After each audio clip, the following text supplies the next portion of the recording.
নমস্কাৰ, মোৰ ৰান্ধনীশাললৈ আপোনালোক সকলোকে স্বাগতম জনাইছোঁ। মই মচু মাহৰ বৰ বনাম আজি, তাকে আপোনালোকৰ লগতো শ্বেয়াৰ কৰিব বিচাৰিছোঁ। মই মাহৰ বৰটোৰ কাৰণে মচু মাহটো আধা ঘণ্টামান মই পানীত তিয়াই থৈছিলোঁ, কিন্তু এতিয়া মই ধুই উঠাই লৈছোঁ বাতিলে। আৰু লগত এয়া লাগিব আদা, নহৰু, জলকীয়া আৰু পিঁয়াজ। মিক্সিত প্ৰথমতে মই খুন্দি লওঁ। এয়া মই মিক্সি বাতিটোত মচু মাহকেইটা দিলোঁ। ইয়াত অকণমান পিঁয়াজ দিছোঁ আৰু এয়া নহৰু, আদা মই কুটি থৈছিলোঁ। নহৰু, আদা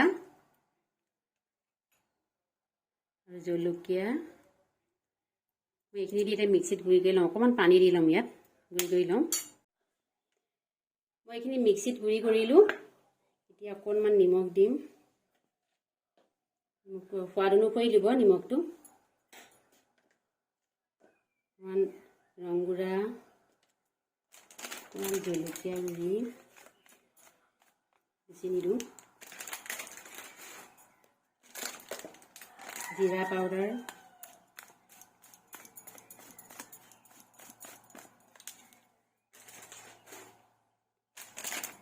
ধনিয়া পাউডাৰ,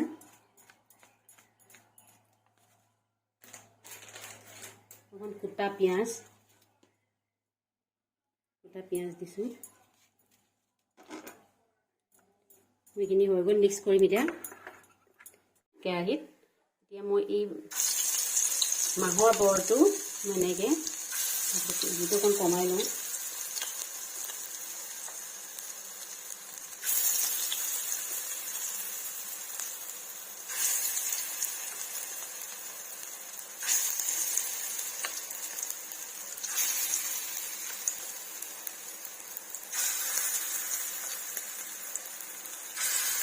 এইদৰে আটাকেইটা ভাজি ল'ম।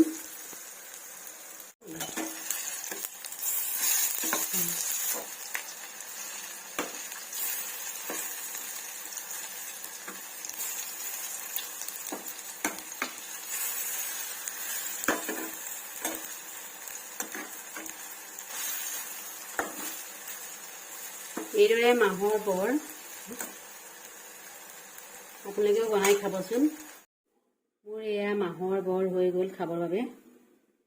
আপোনালোকেও এনেকৈ বনাই খাই চাবচোন। মোৰ যদি ভিডিঅ' চাই ভাল পাইছে আপোনালোকে লাইক, কমেণ্ট, ছাবস্ক্ৰাইব কৰি দিব। আজিলৈ আহোঁ।